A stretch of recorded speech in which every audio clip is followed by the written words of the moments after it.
Dieu, alléluia. Lance une joyeuse clameur vers l'Éternel, terre entière. Servez l'Éternel avec joie. Venez avec des acclamations en sa présence. Reconnaissez que l'Éternel est Dieu. C'est lui qui nous a fait et nous sommes à lui. Son peuple est le troupeau de son pâturage. Entrez dans ses portes avec reconnaissance, dans ses parvis avec la louange. Célébrez-le, bénissez son nom, car l'Éternel est bon. Sa bienveillance dure toujours et sa fidélité de génération en génération. Est-ce qu'on peut lancer une joyeuse clameur vers notre Dieu ce matin? Est-ce qu'on peut lancer une joyeuse clameur vers notre Dieu ce matin? Parce qu'il est vraiment digne. Alléluia. Alléluia.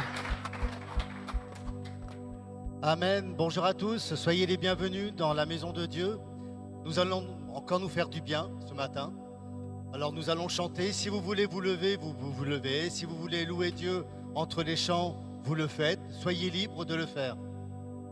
Le premier chant, c'est « Nous voici Seigneur ». Je pense que...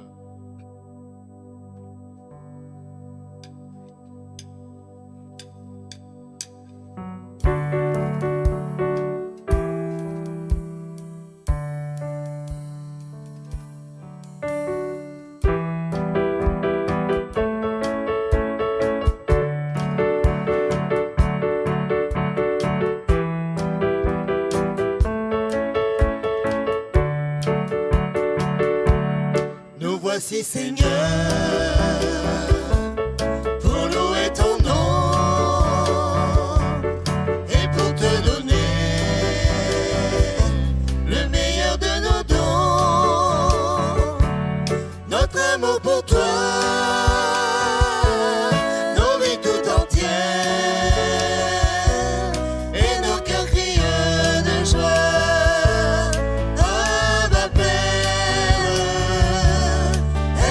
Sans cesse à te faire plaisir et te dire avec tendresse, je t'aime Seigneur. Nous voici Seigneur, pour louer ton nom et pour te donner le meilleur de nos dons. Notre amour pour toi, nos vies tout entières et nos cœurs crient de joie. Abba Père,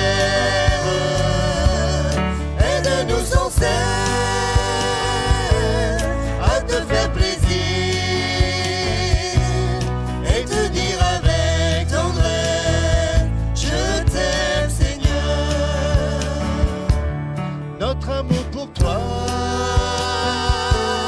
nos vies tout entières et nos cœurs crient de joie. Abba Père, aide-nous sans cesse à te faire plaisir et te dire avec tendresse, je t'aime Seigneur.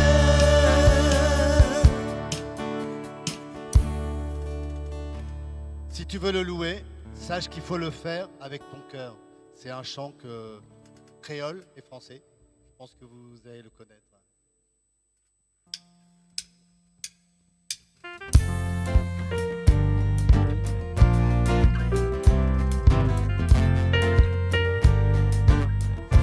Si tu veux le louer, sache qu'il faut que tu le fasses avec le cœur. Si tu veux le louer, lâche les pensées qui t'attachent et te font peur. Si tu veux le louer, aime ton âme et celle aussi de ton voisin. Si tu veux le louer, sème le vent que tu récolteras demain. Pas besoin de diplôme, pas besoin de latin, juste aimer son nom et son Esprit Saint. Et l'on devient fou, fou de ce Dieu-là, ce grand Dieu d'amour, mon Dieu tout en main. Si tu veux le louer, sache qu'il faut que tu le fasses avec le cœur.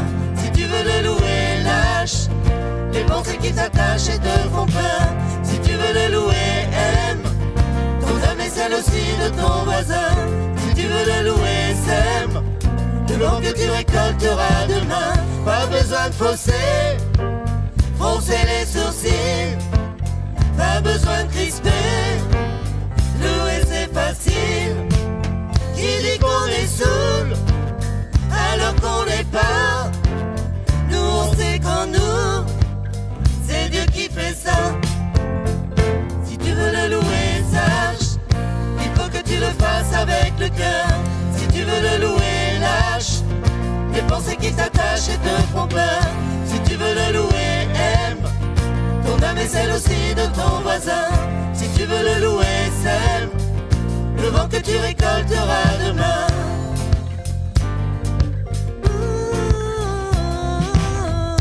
Je veux le louer. Je veux le louer. Je veux le louer. Je veux te louer. Je veux te louer. Je veux te louer. Je veux te louer.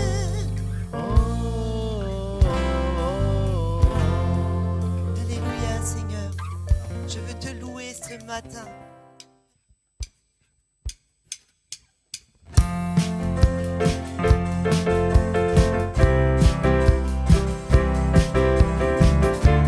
Ressuscité.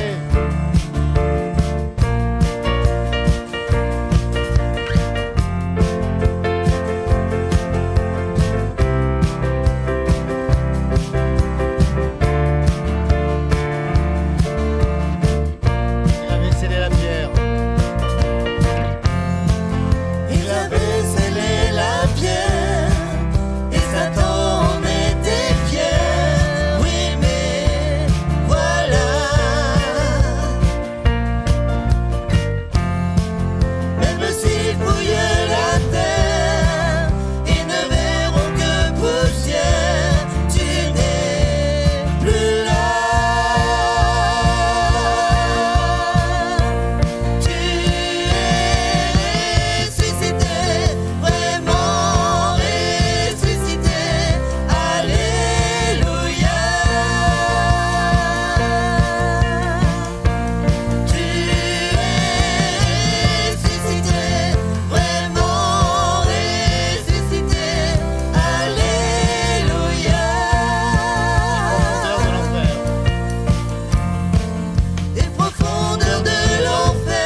avons soif de plus.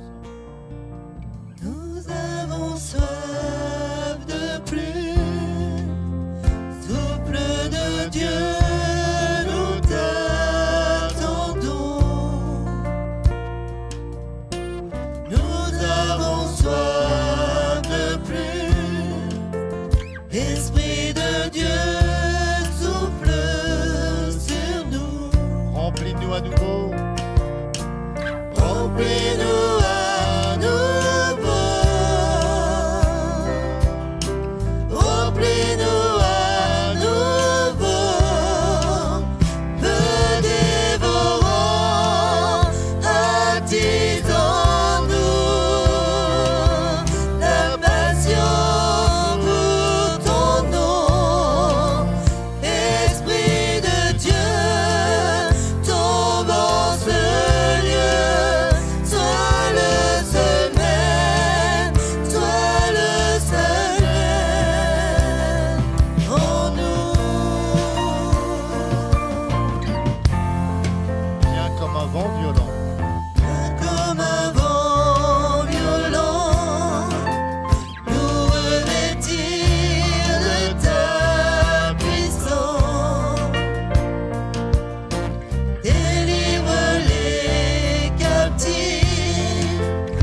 tu resterais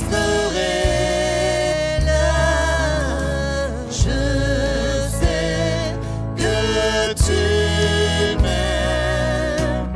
Je sais que tu m'aimes.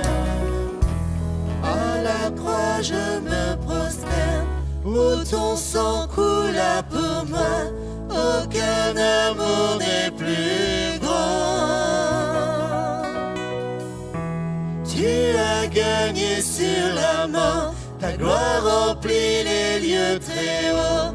Rien ne peut nous séparer. À la croix je me prosterne, où ton sang coula pour moi. Aucun amour n'est plus grand. Tu as gagné sur la mort, ta gloire remplit les lieux très hauts. Rien ne peut nous séparer.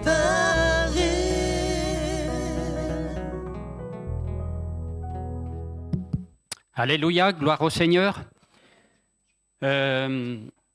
Pour introduire ce moment de Sainte Seine, je lirai un passage qui se situe dans l'Épître aux Hébreux. Et l'auteur de cette épître s'adresse justement aux Hébreux et il explique que les choses ont changé. Toutes choses sont devenues nouvelles. Et donc, il est obligé d'expliquer un certain nombre de choses pour que les gens, les adorateurs de Dieu de l'époque puissent vraiment entrer dans ce qui vient de se passer et dans cette nouvelle façon d'adorer Dieu et justement la nouvelle façon de le servir. Et il nous est dit dans l'Épître aux Hébreux au chapitre 10, et je lis à partir du verset 5, il est dit « C'est pourquoi Christ, entrant dans le monde, dit « Tu n'as voulu ni sacrifice, ni offrande, mais tu m'as formé un corps. Tu n'as agréé ni holocauste, ni sacrifice pour le péché. Alors j'ai dit, voici, je viens. Dans le rouleau du livre, il est question de moi, dit Jésus, pour faire, ô Dieu, ta volonté. Et après avoir dit d'abord, tu n'as voulu et tu n'as agréé ni sacrifice, ni offrande, ni holocauste, ni sacrifice pour le péché, ce qu'on offre selon la loi, il dit ensuite, voici. Je viens pour faire, ô Dieu, ta volonté. Il abolit ainsi la première chose pour établir la seconde, ce que nous vivons, nous frères et sœurs, maintenant. C'est en vertu de cette volonté que nous sommes sanctifiés par l'offrande du corps de Jésus-Christ, une fois pour toutes, une fois pour toutes. Et tandis que tout sacrificateur fait chaque jour le service et offre souvent les mêmes sacrifices qui ne peuvent jamais ôter les péchés, lui, après avoir offert un seul sacrifice pour les péchés, s'est assis pour toujours à la droite de Dieu, attendant désormais que ses ennemis soient devenus son marchepied, car par une seule offrande, il a amené à la perfection pour toujours ceux qui sont sanctifiés. C'est ce que le Saint-Esprit nous atteste aussi, car après avoir dit « Voici l'alliance que je ferai avec eux. Après ces jours-là, dit le Seigneur, je mettrai mes lois dans leur cœur et je les écrirai dans leur esprit. » Et il ajoute, « Je ne me souviendrai plus de leurs péchés, ni de leurs iniquités. » Or, là où il y a pardon des péchés, il n'y a plus d'offrande pour le péché. Alors, une chose très étonnante, frères et sœurs, dans la fin de ce passage, c'est que nous avons là en face de nous, dans ce récit, le Dieu créateur, celui qui a créé toutes choses, celui qui est capable de connaître ce qui n'existe pas encore. Et chose très étonnante, c'est que ce même Dieu a la faculté d'oublier. Étonnant. Ce même Dieu qui connaît à l'avance tout ce qui n'existe pas encore a la faculté d'oublier nos péchés. Il a cette faculté. Alors, gloire à lui, gloire à ce Dieu. Mais pourquoi a-t-il cette faculté d'oublier, justement, les choses qu'il ne devrait pas oublier, eh bien, il y a le pardon des péchés qui nous sont offerts par le sacrifice de Jésus. On l'a chanté à plusieurs reprises ce matin. Et puis, voyez-vous, ce Dieu qui oublie, c'est étonnant, mais ce Dieu qui oublie nous demande à nous autre chose. Nous avons un devoir, frères et sœurs, nous, maintenant, ce matin, justement, c'est de ne pas oublier. Et ne pas oublier quoi? Eh bien, ne pas oublier ce qu'il a fait pour nous. Cette chose qu'il a faite, qui font qu'il a oublié nos péchés. Et si vous êtes parmi ceux qui avaient accepté justement le sacrifice de Jésus ce matin, bien sachez-le, il n'y a plus de péché qui nous empêche d'avoir une relation parfaite avec le Dieu créateur. Alors, voilà ce que dit l'évangile de Luc aussi, ce qu'il nous rapporte dans son évangile. Pendant que je tourne les pages, j'invite les frères qui sont désignés pour faire le service à vous approcher, s'il vous plaît. J'attends 30 secondes que vous soyez en place et je lis un passage que tout le monde pourrait réciter par cœur. Simplement parce que Jésus, c'est lui maintenant qui nous dit de ne pas oublier, qu'il nous dit de nous souvenir. Alors, je lis dans l'évangile de Luc au chapitre 22 à partir du verset 14. Il nous est rapporté ceci. L'heure étant venue, il se mit à table, Jésus. L'heure étant venue, Jésus se mit à table et les 12 apôtres avec lui. C'est-à-dire que Judas était là aussi avec les autres apôtres. Il n'en manquait aucun. Tous ses amis, ceux qu'il appelle ses amis, étaient présents là pour partager le repas avec lui. Et donc les 12 apôtres avec lui. Il leur dit, j'ai désiré vivement de manger cette Pâque avec vous, avant de souffrir. Car je vous le dis, je ne la mangerai plus jusqu'à ce qu'elle soit accomplie dans le royaume de Dieu. Et ayant pris une coupe et rendu grâce, il dit, prenez cette coupe et distribuez-la entre vous, car, je vous le dis, je ne boirai plus désormais du fruit de la vigne jusqu'à ce que le royaume de Dieu soit venu. Ensuite, Jésus prit du pain et après avoir rendu grâce, il le rompit et le leur donna en disant, ceci est mon corps qui est donné pour vous, faites ceci en mémoire de moi. Qu'est-ce que ça veut dire? En mémoire de moi. Quand on dit qu'il faut avoir la mémoire pour certaines choses, Jésus dit bien, faites ceci en mémoire de moi, et il prit de même la coupe après le souper, et la leur disant, en disant, cette coupe est la nouvelle alliance en mon sang, qui est répandue pour vous, que le nom du Seigneur soit béni. Amen. Et un des frères présentera ce saint repas au Seigneur. Et je vous invite, frères et sœurs, à vous lever à votre place, vous qui êtes passés par les eaux du baptême et qui marchez en harmonie avec la foi de Dieu. Béni soit son nom.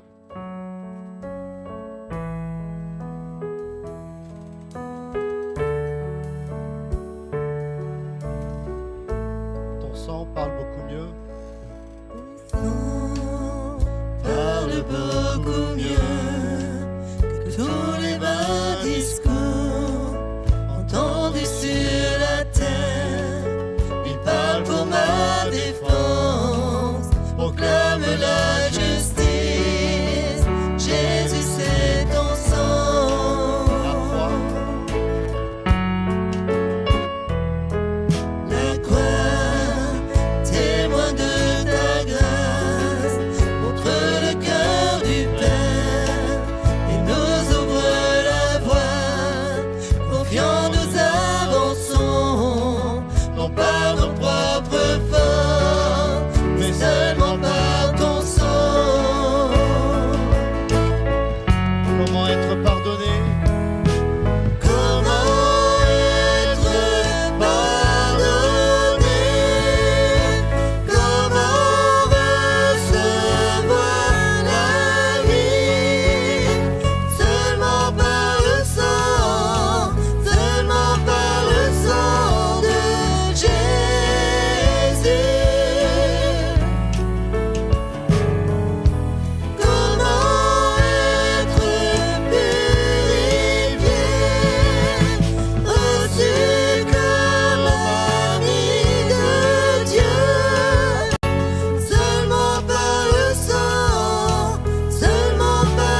Nous ouvrons nos Bibles un peu rapidement et j'irai peut-être sur une longue série d'enseignements et aujourd'hui peut-être je prendrai qu'une petite bonne partie et au fur et à mesure des dimanches qui suivront pour mes interventions et je serai amené à aller dans le même sens pour ajouter brique après brique sur la construction de cette thématique.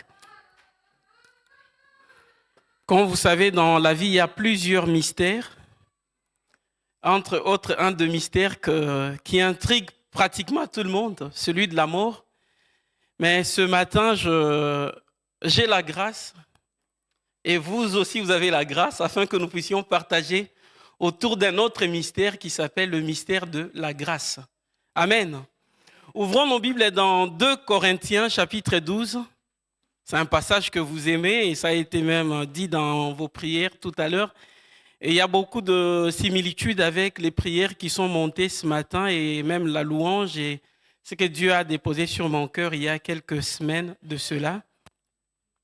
Donc notre thématique, c'est le mystère de la grâce. Nous sommes dans 2 Corinthiens chapitre 12. 2 Corinthiens chapitre 12, merci. Ok, merci, ce serait mieux. Il nous est dit, 2 Corinthiens chapitre 12 au verset 9, et il m'a dit, c'est l'apôtre Paul qui dit, ma grâce te suffit, car ma puissance s'accomplit dans la faiblesse. Je mettrai donc bien plus volontiers ma fierté dans mes faiblesses pour que la puissance du Christ repose sur moi. Alléluia. Et là, nous sommes en train de voir que la grâce devient une force. Quand elle est reçue en tant que telle, elle devient un soutien, elle devient la présence divine même dans l'épreuve. Et comme vous le savez, la grâce ne supprime pas toujours le combat, mais elle donne la force de traverser. La grâce, comme nous l'avons dit dans l'introduction, que c'est l'une des plus grandes révélations de toute la Bible, elle dépasse les mérites humains. Elle dépasse les capacités humaines, elle dépasse la logique humaine. Il nous est dit dans Ecclésiaste 9, 11, c'est l'homme sage qui dit qu'il a consulté, qu'il a remarqué que sous le soleil, la course n'appartient point aux agiles, ni la guerre aux vaillants, ni le pain aux sages, ni la richesse aux intelligents, et ni la faveur aux savants. Car tout dépend d'eux, des circonstances et du temps. Donc, comme vous le savez, les mérites humains, parfois, nous sommes dans un monde, en plus ça tombe bien, très très bien, hier, avec quelques frères, on parlait du système scolaire. Vous savez, dans notre vie, qu'est-ce qu'il y a? Quand on a bien étudié, on a bien révisé, on s'est dit on va réussir, n'est-ce pas? Et quand on n'a pas étudié, on s'est dit, eh bien, peut-être ce sera catastrophique, l'évaluation. Nous sommes habitués à un système qui marche par mérite. Tu as fait ceci, eh bien, tu mérites cela. Mais cependant, nous sommes en train de voir que le monde nous enseigne qu'il faut travailler pour mériter. Mais Dieu enseigne que nous devons recevoir la grâce gratuitement. Nous devons recevoir la grâce gratuitement. Je sais que le plus logique, ceux qui ont été des très bons élèves sont peut-être choqués par moments. Se disant, mais non, pourquoi ça doit être gratuit alors que moi, j'ai donné toute ma vie, j'ai sacrifié ma jeunesse. Mais non, ça n'a rien à voir, c'est gratuit. C'est la grâce. C'est la grâce. Et pour preuve, bien sûr, nous sommes sauvés par grâce, mais qu'est-ce qui empêcherait au Seigneur s'il était revenu avant que même nous autres, nous aurions donné la vie? Amen. Nous sommes sauvés par la grâce. Et comme nous le savons, qui dit grâce, je sais aussi que qui dit grâce, beaucoup disent, eh bien, comme c'est la grâce, je ne fais rien. On va en parler tout à l'heure, puisqu'il y a aussi la mauvaise compréhension de la grâce. La grâce est une faveur imméritée, c'est une approbation divine, c'est un agrément de la part du Seigneur. C'est une expression même de l'amour de Dieu et c'est la manifestation de la puissance divine. Sans la grâce, personne ne seraient appelés enfants des dieux. Vous êtes d'accord ou pas? Ou bien peut-être vous dites, mais non, moi je viens les dimanches à l'église, depuis tout petit on m'a amené les dimanches à l'église. Ça ne veut rien dire. Sans la grâce, personne ne peut être sauvé. Sans la grâce, personne ne pourrait tenir dans l'épreuve. Et sans la grâce, personne ne pourrait accomplir la volonté de Dieu. C'est par la grâce que nous arrivons à accomplir la volonté de Dieu. La Bible nous dit, ce n'est ni par force ni par puissance, mais c'est par son esprit. Donc ça ne vient pas de nous. On ne se bat pas chaque matin en disant, aujourd'hui je vais moins pécher. Non, c'est par la grâce. Il y a un homme qui était condamné devant un tribunal. Et alors qu'il était condamné, toutes les preuves étaient contre lui. Mais quelqu'un entra dans la salle et dit, je vais payer sa dette. Et le récit relate bien que le condamné repartit libre chez lui, non pas parce qu'il était trouvé innocent, mais parce qu'un autre avait payé à sa place. Alléluia. Et c'est ça le mystère de la grâce. Christ est mort à la croix pour nous. Et nous pouvons revoir qu'on peut ouvrir Genèse chapitre 6, verset 8. On est au temps, bien avant la grâce. Genèse chapitre 6, verset 8, il nous est dit que « Mais Noé trouva grâce aux yeux de l'Éternel. » Vous vous rendez compte? Alors que Noé est en train de vivre dans un monde qui est corrompu, mais il a pu trouver grâce. Et la grâce l'a distingué. Là où il y a la grâce, il y a la distinction. Non seulement la grâce l'a distingué, mais la grâce l'a aussi préservé du déluge. Amen. Nous sommes sauvés aussi par grâce. Nous sommes couverts sous la protection du Seigneur par sa grâce. La grâce apparaît même au milieu du jugement. Alors, parlons de dispensateur de la grâce. Le premier, si je peux en parler, il y a plusieurs dispensateurs de la grâce ou acteurs de la grâce. Mais je commencerai par mentionner Dieu le Père. La Bible nous dit dans Jacques 1, 17 que tout don excellent et toute grâce parfaite viennent d'en haut du Père des Lumières, chez lesquels il n'y a ni variation ni ombre de changement. Amen. Et nous voyons que toute grâce commence premièrement en Dieu. Dieu est la source de toute bonté. Et le psalmiste pouvait dire « Louez l'Éternel car sa bonté dure à jamais ». Et cependant, nous voyons aussi que non seulement Dieu le Père est l'initiateur ou la source de toute grâce, mais nous voyons aussi que cette grâce a été incarnée en une personne. Cette grâce a été faite chair en quelque sorte en la personne de Jésus. La Bible nous dit dans Jean 1, 14 qu'au travers de Moïse, il y a eu la loi. Mais au travers de Christ, nous avons contemplé grâce sur grâce. Amen. Et cependant, puisqu'en Jésus, il y a eu la grâce et la vérité, Jésus pardonne, Jésus restaure et il relève même les pécheurs. Il y a un autre dispensateur de la grâce, c'est le Saint-Esprit. La Bible nous dit dans Hébreux 10, 29, qu'on nous a lu tout à l'heure par Jean-Pierre, que c'est un esprit de grâce. Amen. Et cet esprit de grâce nous enseignera dans toutes choses.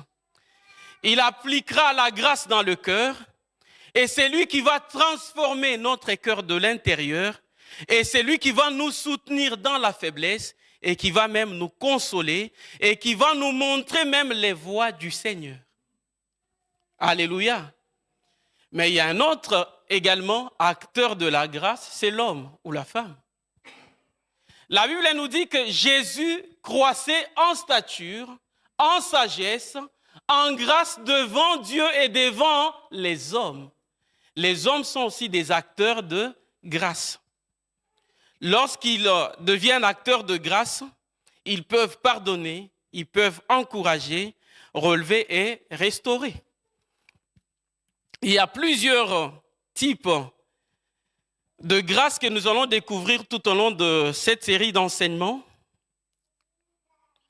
Nous parlerons peut-être ce matin que de 2 types de grâce, mais avant que nous ne puissions en revenir, donc, je vais aller un peu plus loin, toucher quelques autres points.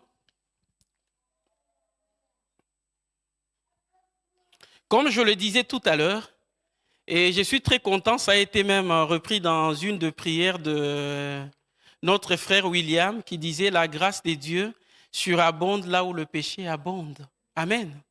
Ça, c'est très, très important. Cependant, beaucoup l'ont mal compris. Alléluia. Beaucoup ont mal compris ce verset et ils ont cru qu'il fallait que nous puissions commencer à pécher pour que la grâce puisse commencer à surabonder. Donc, du coup, qu'est-ce que nous voulons dire? La grâce n'est pas mère de la passivité. Il y a un des apôtres qui nous parle plus de la grâce et il dit même, la Bible dit que c'est l'apôtre de la grâce. Mais il dit, je traite durement mon corps. Je ne sais pas si on comprend ça. Alléluia. C'est Paul qui le dit. La grâce, si nous comprenons bien la grâce, ça va nous pousser à travailler davantage. La grâce, ce n'est pas je suis sauvé, eh bien je m'arrête là, Dieu merci, tu m'as sauvé. L'église, ce n'est plus ma priorité. La relation frères et sœurs, ce n'est plus ma priorité. La communion fraternelle, ce n'est plus ma priorité, puis je suis sauvé. Non. Quand on comprend réellement qu'on est sauvé par grâce, puisque nous disons on est sauvé par grâce, bien sûr, ça ne nous a rien coûté, mais ça a coûté la vie de Jésus. Alléluia. Et à ce moment-là, quand nous comprenons cela, nous disons, nous devons marcher conformément à ce que le Seigneur Dieu désire sur nos vies. Amen. Comme le disait notre frère William dans sa prière. Donc la grâce de Dieu surabonde là où le péché abonde. Pourquoi la grâce surabonde? La Bible nous dit que la profondeur appelle la profondeur. Donc, il n'y a pas de faute qui soit au-dessus de la grâce du Seigneur. S'il y a une faute, Dieu a déjà pourvu. Qu'est-ce que nous disons? L'agneau de Dieu immolé avant la fondation du monde. Laissez-moi vous dire que Dieu n'a pas été choqué quand il a vu Adam tomber. Dieu n'a pas dit, ah Adam, mais jamais. Dieu n'est pas tombé en dépression. Ah mais, frères et sœurs.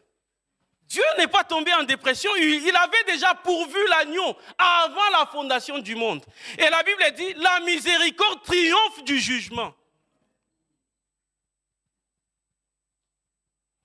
Et comme vous le savez, il y a ce que nous appelons la grâce commune qui est faite à tout le monde. Il y a des gens parmi nous qui ont des voisins non-croyants, n'est-ce pas? Vous avez des voisins non-croyants. Moi aussi j'en ai. Et vous allez dire, ah ben, non, il n'a pas évangélisé tous ses voisins, ils ne sont pas encore au Seigneur. Ce n'est pas moi qui force, amen. Moi, j'évangélise et c'est Dieu qui touche le cœur. Amen. C'est ça, frère Serge. Nous, on évangélise, c'est Dieu qui touche le cœur. Vous êtes d'accord? Amen. Donc, si on remarque, qu'est-ce qui se passe? Vous avez passé une très bonne semaine. Il a fait très chaud, chez vous et chez le voisin. La Bible dit, il fait lever son soleil sur les méchants et les bons. La première fois quand je lisais, j'ai dit, mais non, on devrait dire, il fait lever son soleil sur les bons tout d'abord, et ensuite les méchants, non. Dans toutes les versions, c'est écrit, sur les méchants et sur les bons. Et il fait pleuvoir sur les justes et sur les injustes. Donc le fait que tu sois en bonne santé, ça ne veut pas dire que tu crains le Seigneur plus que tout le monde. Alléluia. Le fait que tu sois en bonne santé, ça ne veut pas dire que tu crains le Seigneur plus que tout le monde. Ce n'est pas moi qui l'ai dit. Que dit Jean à Gaius et à tous ceux de sa maison? Je désire que tu prospères à tous égards, comme prospère l'état de ton âme et sois en bonne santé. Peut-être que le frère n'était pas en bonne santé, mais alors qu'il craignait le Seigneur. Le fait que tu sois à l'église, ce n'est pas synonyme que tu jeûnes tous les jours. Certains, c'est comme si on a 2 extrémités. Il y en a qui disent, au nom de la grâce, je me permets de tout. Les dimanches à l'église, le samedi en boîte de nuit, puisqu'au nom de la grâce. Mais il y a d'autres aussi, au nom de la grâce, ils sont en train de lutter comme s'ils payaient leur salut. trouvons le bon équilibre. Le mystère de la grâce. Nous ne sommes pas sauvés puisque nous avons beaucoup jeûné, non. Et nous ne maintenons pas la grâce du Seigneur puisque nous jeûnons beaucoup. Alléluia. Vous savez, il y a un début à tout. Nous allons le voir tout à l'heure. Et ce serait trompeur de penser que si tout va bien dans notre vie, parce que nous avons mérité, parce que nous avons beaucoup prié. Et vous savez, comme nous sommes tombés dans un siècle où tout le monde veut avoir des explications à tout. Il y a des influenceurs qui expliquent, pour être en ceci. D'ailleurs, j'ouvre une parenthèse, je vais parler librement. J'ai remarqué que même les gens qui parlent souvent mariage, influence, oh, il faut garder ton mari, ton épouse, tout ça, souvent ils sont célibataires. Alléluia. Donc, je me demande, si eux maîtrisaient tout, pourquoi alors ils ne sont pas avancés? C'est pour montrer que la vie, ce n'est pas un mérite. Vous allez remarquer qu'il y a des gens qui se font passer pour des enseignants de tout. Ils maîtrisent toutes les leçons. Mais alors que quand vous regardez dans leur vie, vous vous dites, mais ces choses-là, on ne les voit même pas dans leur propre vie. C'est pour montrer que tout, c'est par la grâce. Ce n'est pas un mérite. Tu n'as rien fait pour te réveiller, être en bonne santé. Certains, on demande même, comment tu t'es réveillé ce matin? Ah, mais tout va bien. Toi-même réfléchis, j'ai bien dormi. Et je ne pouvais que bien me réveiller, mais faux. Il y a des gens qui ont bien dormi et bien dormi pour toujours. Pour ne jamais se réveiller. C'est par la grâce. Mais nous sommes dans un siècle où nous voulons tout avoir par mérite.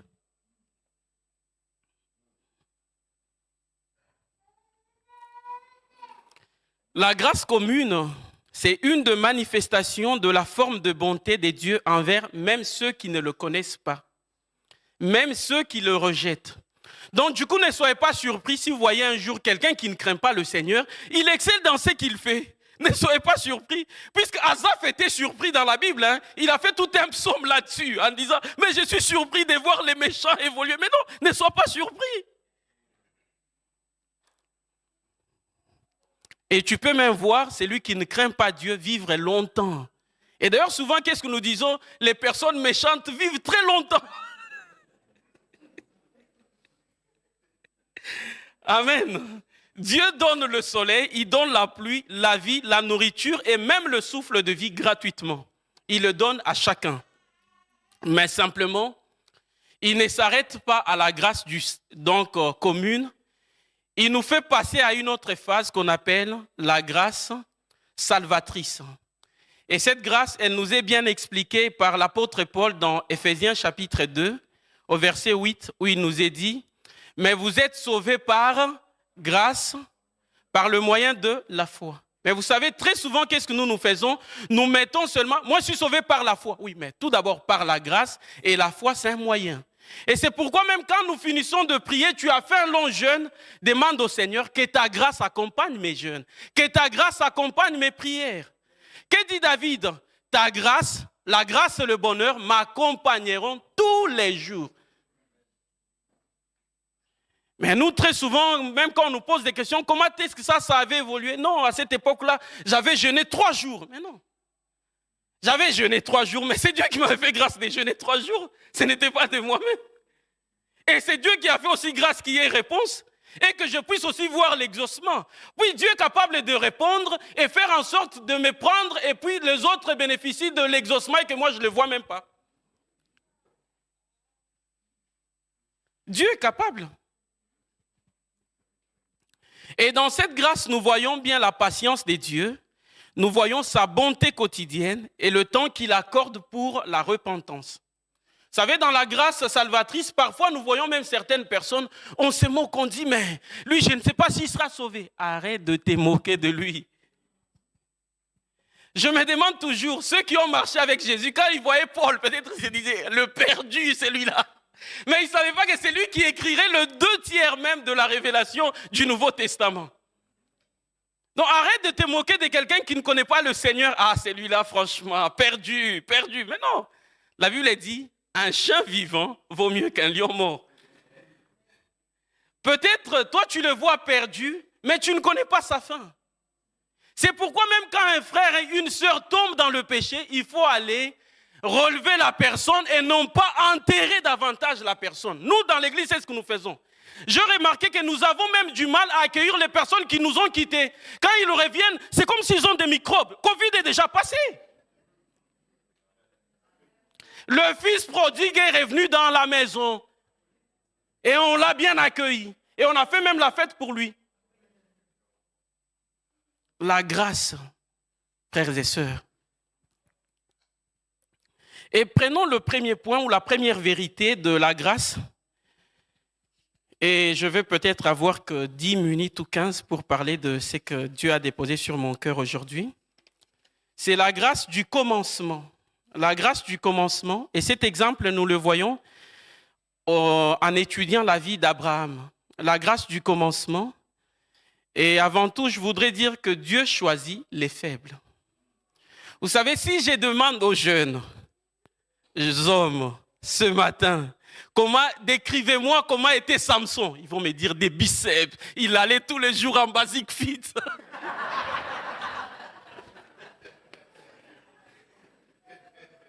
Alors que la Bible nous dit que le secret de sa force n'était pas dans les muscles, c'était dans les cheveux. Donc Dieu choisit les choses. Parfois on se dirait même, Dieu s'est-il trompé ou quoi? Mais Dieu ne se trompe jamais. Ça a été donné même dans la prophétie ce matin. Dieu t'a choisi, il ne se trompe jamais. Ce n'est pas Abraham qui a cherché l'Éternel, c'est Dieu qui a cherché l'Éternel, qui l'a appelé, qui l'a choisi. Et comme vous savez, ça tombe bien. En cette période, Didier Deschamps est en train de former la liste de tous les joueurs qui vont jouer pour le mondial. Vous savez?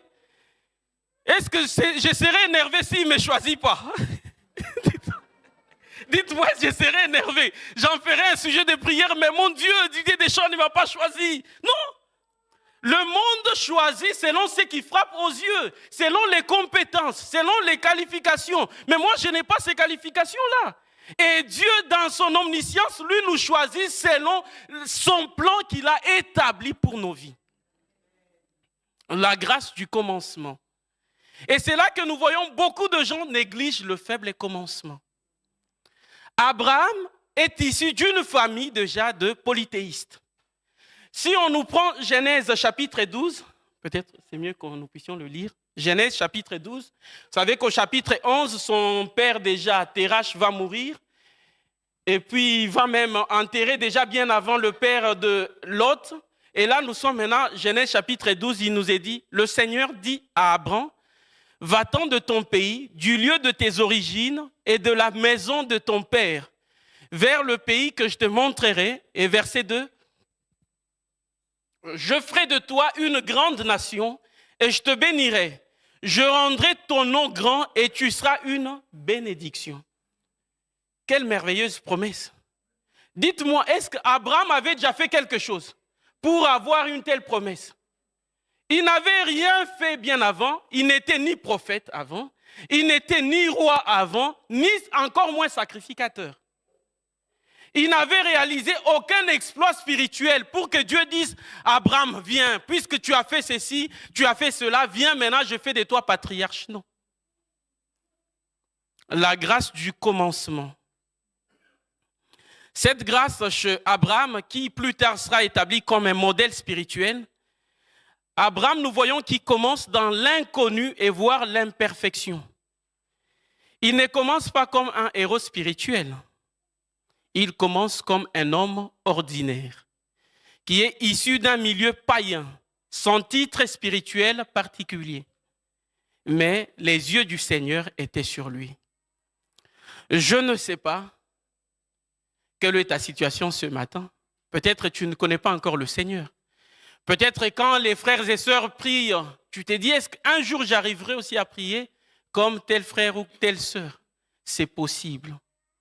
La toute première fois où on m'a demandé de jeûner, frères et sœurs, je vous avoue, je n'avais pas jeûné. Pour moi, c'était une privation de repas. Et comme vous savez, la toute première fois où on m'a demandé de jeûner, J'étais devant la montre, puisqu'on m'avait dit, tu vas manger après 18h. Je regardais les aiguilles de la montre tourner. Je regardais, 16h, 17h, 18h. Wow, je pars directement manger. Je n'avais même pas prié.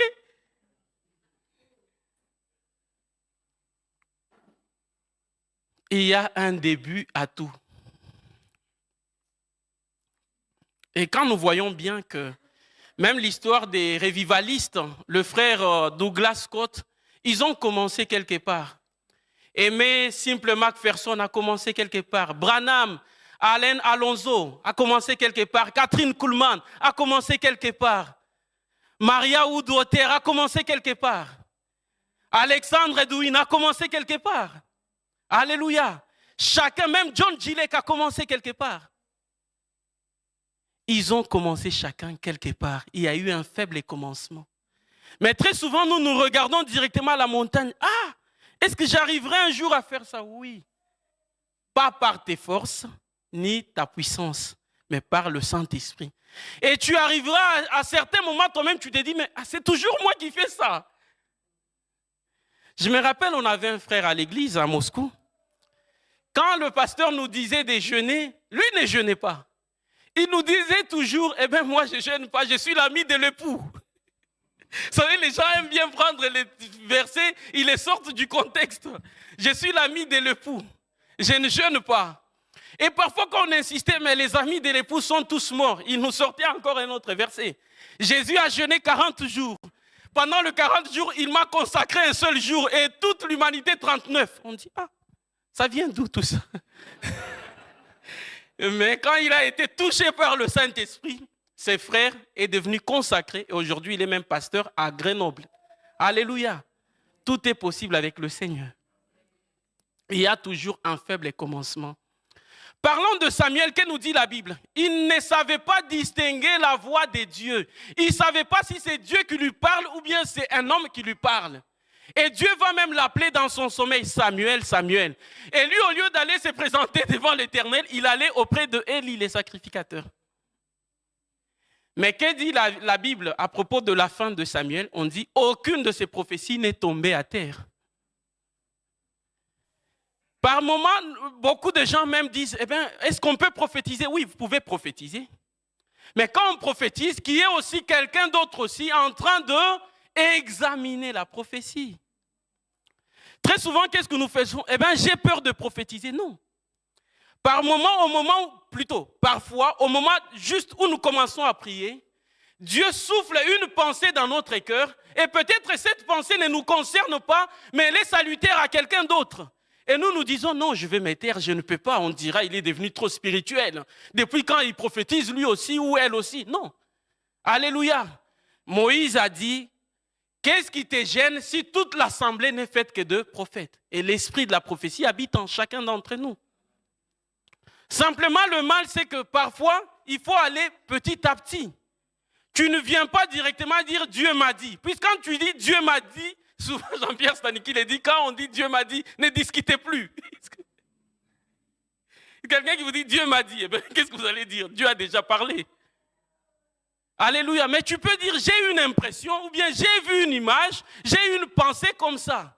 Et ne faisons pas non plus comme le frère Richard m'expliquait la fois dernière qu'il était dans une église où les frères étaient en train de prophétiser et un frère prend la parole en disant « Je suis l'Éternel, ton Dieu, je t'ai dit ça. » Et au même moment que le frère est en train de prophétiser en disant « Je suis l'Éternel », un autre l'arrête en disant « Ce n'est pas toi l'Éternel, c'est moi l'Éternel. »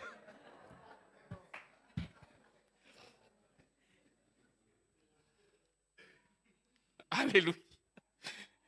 Apprenons à écouter Dieu. Il y a un début à tout. Qui sait si le réveil dans cette ville va être introduit par la louange? Qui sait si c'est par la prédication, l'évangélisation? Il y a un début à tout. Ne négligez jamais les rêves que Dieu dépose dans votre cœur. Un jour, on a demandé à Miles Moore, on lui a donné une graine, on lui dit « Qu'est-ce que tu vois ?» Et les gens étaient surpris quand il a répondu en disant « Au travers de cette graine, je vois un arbre, je vois toute une forêt. » Alléluia. Ne négligez jamais le rêve que Dieu dépose dans votre cœur. Ne dites pas, nous allons faire toujours comme nos ancêtres, non. Jean-Pierre Froger est d'accord avec moi. Comme si c'est que ça fait partie de ses versets préférés. Ne déplacez pas la borne qu'ont posé les anciens. Nous ne sommes pas appelés à déplacer la borne, mais nous sommes appelés à nous servir de cette borne comme base pour aller plus loin. Alléluia.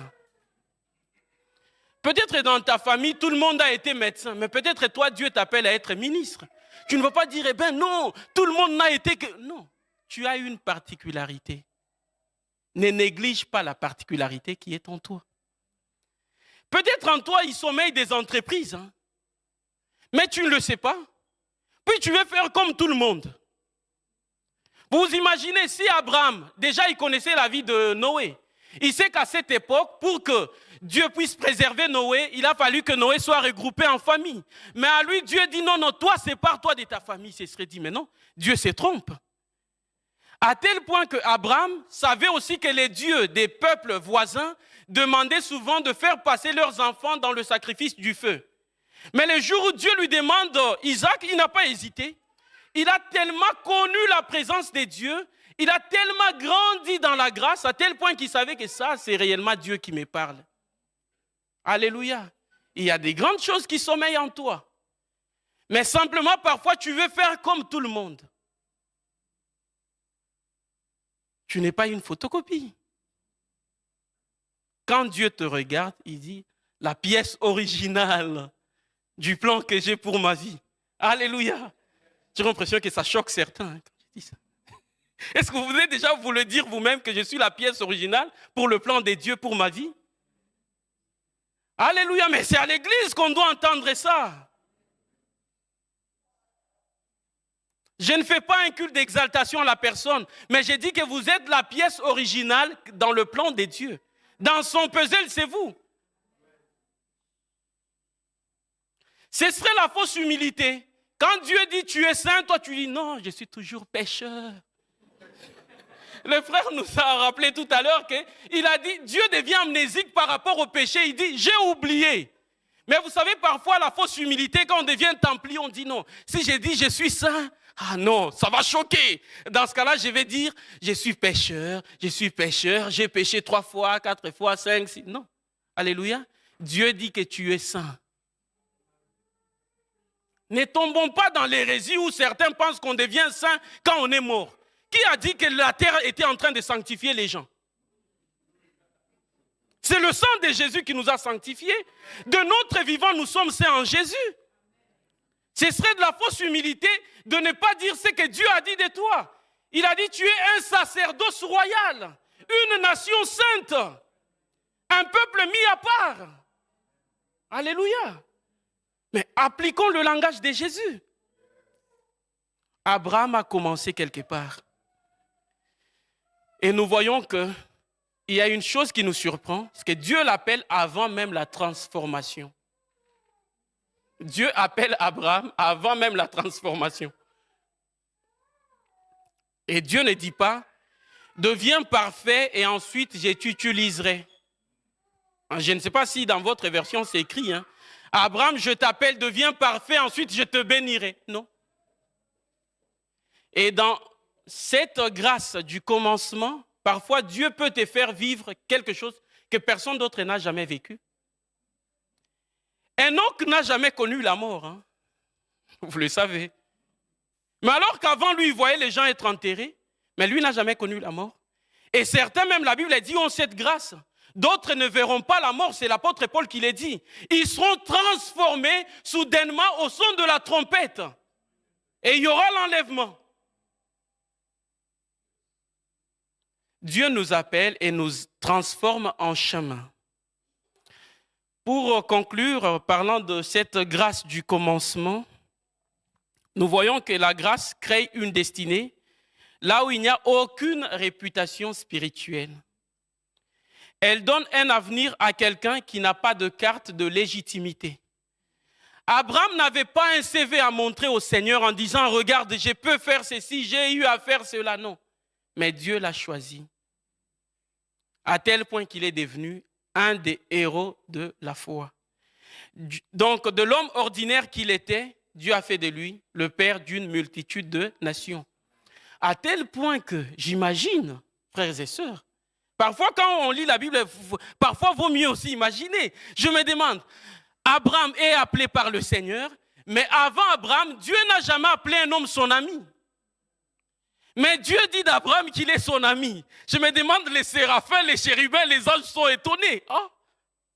Il a maintenant des hommes qui deviennent ses amis. Ah oui. Alléluia. Abraham est devenu ami de Dieu.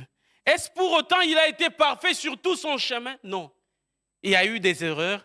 Et par ces erreurs, il a appris ce qu'il devait transmettre à ses enfants. Et cet héritage est arrivé jusqu'à nous aujourd'hui. Même les apôtres ont commencé par un faible commencement. Ils ne savaient pas où aller. Après, ils sont allés. Jésus a dit, vous deviendrez pêcheurs d'hommes. Mais une fois Jésus est mort, ils étaient encore dans le doute, dans le reniement de sa résurrection. Et à ce moment-là, ils sont encore allés pêcher. Et là, la Bible nous dit même, plus tard, Jésus va le rencontrer, ils vont pêcher 153 gros poissons. Je n'ai jamais compris pourquoi cette précision-là de 153 gros poissons. Il y a un début à tout. Alors, ne néglige pas le faible commencement. Cette parole peut s'appliquer dans ta vie spirituellement, dans ta vie professionnellement, dans ta vie dans tous les angles. Alléluia. Et Dieu qui nous fera grâce aussi, nous verrons prochainement la grâce de la restauration. Nous parlerons aussi de la grâce de l'élection. Nous parlerons de la grâce de la fidélité du cœur. Nous parlerons de la grâce du réajustement. Nous parlerons de la grâce du retour. Nous parlerons de la grâce du pardon et de la grâce restauratrice. Alléluia. Donc, je nous invite à nous lever si nous pouvons. Nous avons écouté la parole du Seigneur. Peut-être nous n'avons jamais donné même notre vie à Jésus. Peut-être Dieu nous a soufflé quelques pensées dans notre cœur, mais nous sommes encore hésitants. Nous nous disons, je n'ai jamais vu quelqu'un le faire, mais c'est par toi que Dieu veut passer. Et je demande aux musiciens s'ils peuvent remonter.